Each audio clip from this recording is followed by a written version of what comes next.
টাকা উত্তোলন করে ভারতরত্ন নেতাজি সুভাষচন্দ্র বসু সহ আমরা বীর বিপ্লবীদেরকে শ্রদ্ধা এবং প্রণাম নিবেদন করলাম।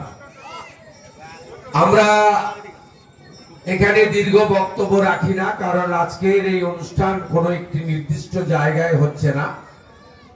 প্রত্যেকটি এলাকায়, গ্রামে গঞ্জে, শহরে ক্লাব প্রতিষ্ঠান, শিক্ষা প্রতিষ্ঠান, রাজনৈতিক দল, ধর্মীয় প্রতিষ্ঠান, সামাজিক প্রতিষ্ঠান, প্রত্যেকের বাড়িতে হর ঘর তেরঙ্গা, সবার বাড়িতে এটা উদযাপিত হচ্ছে।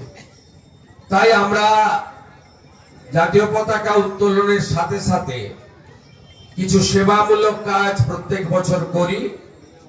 এবারেও আমরা সেই সেবামূলক কাজ এখানে করব। আমার সাথীরা এখানে আছেন, মাননীয় মেঘনাথ পাল মহোদয়, অশোক করণ, স্বদেশ অধিকারী গৌতম ভাইরা, আমাদের দেবাশিস ভাইরা, অভিজিৎ ভাইরা, স্থানীয় পঞ্চায়েতের লক্ষ্মী ভাই সহ সমস্ত পঞ্চায়েতের মেম্বাররা, পঞ্চায়েত সমিতির মেম্বাররা, আমাদের অশেষ সহ অনেক কর্মাধ্যক্ষরা আছেন, আমাদের সুদীপ সহ এখানে যারা আমাদের ধনঞ্জয় সহ সংগঠনের দায়িত্বে আছেন তারাও আছেন। আমি কয়েকজনকে সেবামূলক কার্যের সূচনা করে দিয়ে আমাকে প্রতিশ্রুতি মতো ঘাটালে যেতে হবে, কারণ আমি সেদিন ঘাটালে গিয়ে কথা দিয়েছিলাম যে আজকে স্বাধীনতা দিবসে যে বন্যার্ত মানুষজন ঘাটালে, প্রত্যেক বছর বন্যা হয়, সরকারের তৈরি করা বন্যা, সরকারের অপদার্থতার জন্য বন্যা, সেখানে আজকে তাদের সঙ্গে থাকব, ত্রাণ বিতরণ করব এবং তাদেরকে খানিকটা সময় দেব এবং এখান থেকে ন্যূনতম 2 ঘন্টা সেখানে পৌঁছাতে লাগবে। আমি আপনাদেরকে একটা কথাই বলবো যে আমাদের দেশ এবারের স্বাধীনতা দিবস বিশেষ আনন্দের সঙ্গে পালন করছে। তার কারণ আপনারা জানেন যে কিছুদিন আগে শুধুমাত্র ধর্ম দেখে পাহেলগামে নিরীহ পর্যটকদেরকে খুন করা হয়েছিল নৃশংসভাবে, এবং আপনারা জানেন তার বদলা আমাদের ভারত নিয়েছে। আমাদের দেশের সৈন্যবাহিনীকে, আধা সেনাকে ভারতবর্ষের যশস্বী প্রধানমন্ত্রী নির্দেশ দিয়েছিলেন যে তোমরা ভিতরে ঢুকে মারো, যখন খুশি মারো, যা খুশি করো। এই প্রথমবার একটি আবর্জনা আমাদের পাশে আছে, পাকিস্তান তার নাম। ওই আবর্জনা নামক যে একটি অবৈধ দেশ আছে, মোহাম্মদ আলী জিন্নাহ তৈরি করেছিলেন, সেই দেশে 100 কিলোমিটার ভিতরে ঢুকে জঙ্গিদের ঘাঁটি, মাসুদ আজহারের ঘাঁটি ভারতীয় সেনারা গুঁড়িয়ে দিয়েছিল। সেই অপারেশনের নাম ছিল অপারেশন সিঁদুর। স্বাভাবিকভাবে এবারে আমরা যারা ভারতীয় রাষ্ট্রবাদে বিশ্বাস করি, আমাদের কাছে স্বাধীনতা দিবস এবারে আনন্দের, গর্বের, কারণ আমাদের সেনা অন্দর ঘুষকে মারা, ভিতরে ঢুকে মেরে এসেছে। তাই আমরা চাইবো আমাদের দেশ শক্তিশালী হোক। আজকে রাজনৈতিক কথা না বলেও প্রমাণ দিয়ে বেদনার সঙ্গে বলবো, পশ্চিমবঙ্গ থেকে এমন কিছু লোককে আমরা সাংসদ, বিধায়ক করেছি যাদের কাছে দেশ আগে নয়, ভোট আগে।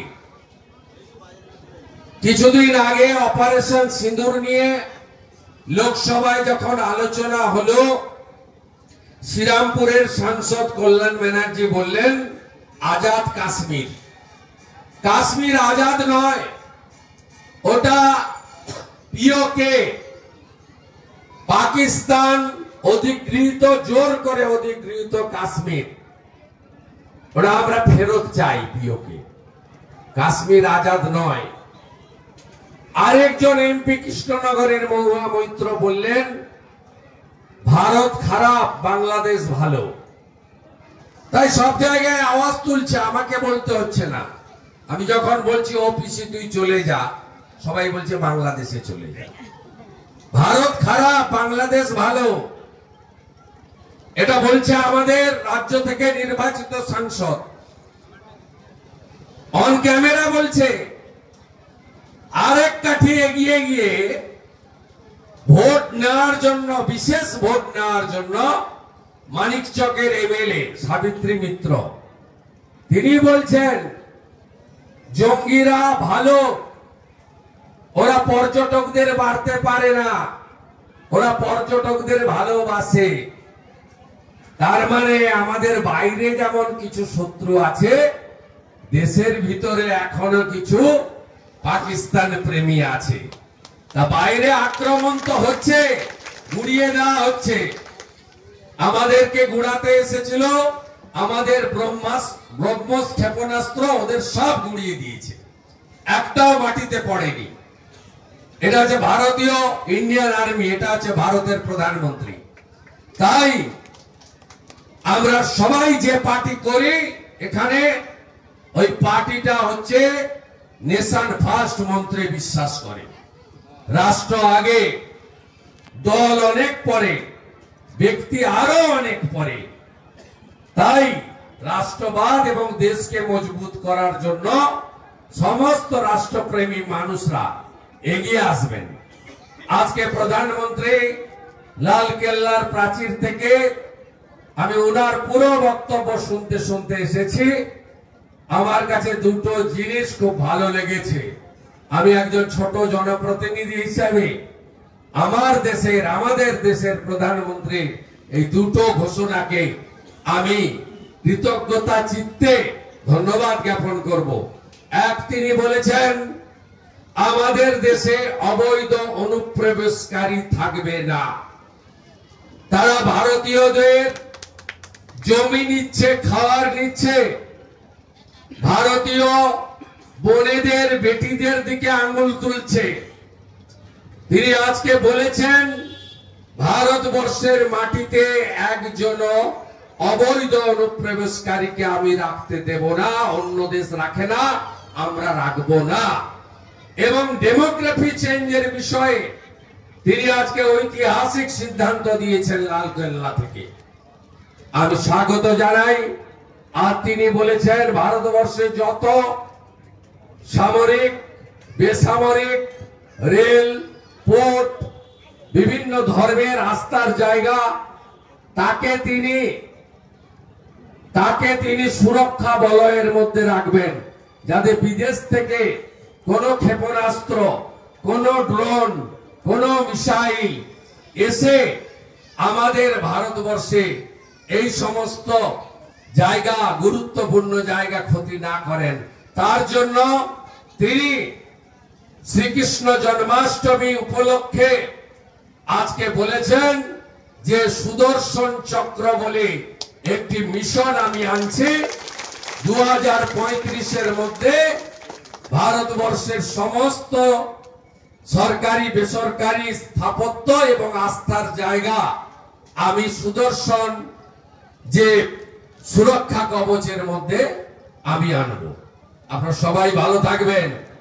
আমি বছরে একবার আমার যারা হকার বন্ধুরা থাকেন, আমার অত্যন্ত প্রিয়জন, আমি গাড়ি কাঁচ নামিয়ে যাই আর ফিরি, তারা প্রত্যেককে আমি নমস্কার করতে করতে যাই। মাসে তো 5 বার দেখা হয়। আমি বছরে একবার একটা করে ছাতা দিই, তারা ভেজেন, রোদে পড়েন। আজকে এমন যারা নন্দীগ্রাম এবং টেঙ্গুয়া রাস্তায় বসেছেন, তাদেরকে এখান থেকে বড় ছাতা নিয়ে যাবেন। আর আমার যারা যুবক ভাই বন্ধুরা আছেন, তাদেরকে আমি চাই আরো ভালো খেলাধুলায় আপনারা ভালো করে শরীর তৈরি করুন। কারণ এই যে সরকার পশ্চিমবঙ্গে আছে, এ তো চাকরি আপনাদের দেবে না, কিন্তু মোদীজি চাকরি দিচ্ছেন অগ্নিবীরে। নন্দীগ্রাম থেকে প্রচুর ছেলে অগ্নিবীরে যোগদান করেছেন, না আমাদের কাছে গর্বের। আমি আজকে নন্দীগ্রাম 1 ব্লকের 50টা ক্লাবকে 30টা ফুটবল সেট, 20টা ভলিবলের সেট, জার্সি, নেট ইত্যাদি দিয়ে যাচ্ছি।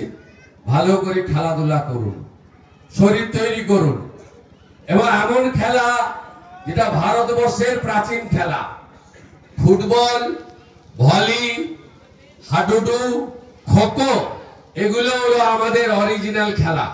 এগুলো যারা খেলবেন তারা, আমি নিশ্চিত, তারা অগ্নিবীরে মাঠেও সফল হবেন, উচ্চতাতেও সফল হবেন। এবং নন্দীগ্রাম থেকে ইতিমধ্যে 50-এর বেশি ছেলে অগ্নিবীরে গেছে। আগামী দিনে আমি চাই 1000-এরও বেশি অগ্নিবীর এই নন্দীগ্রাম থেকে ভারতবর্ষে তাকে সুরক্ষিত রাখার কাজে তারা এগিয়ে আসুক এবং যোগদান করুক। তাই ক্রীড়া সামগ্রীর মধ্য দিয়ে শরীর গঠন, মনের বিকাশ, এটা আমি ঘটানোর জন্যই আজকে এই বিতরণের কাজ করছি। সবাই ভালো থাকবেন। আগামীকাল শুভ শ্রীকৃষ্ণ জন্মাষ্টমী।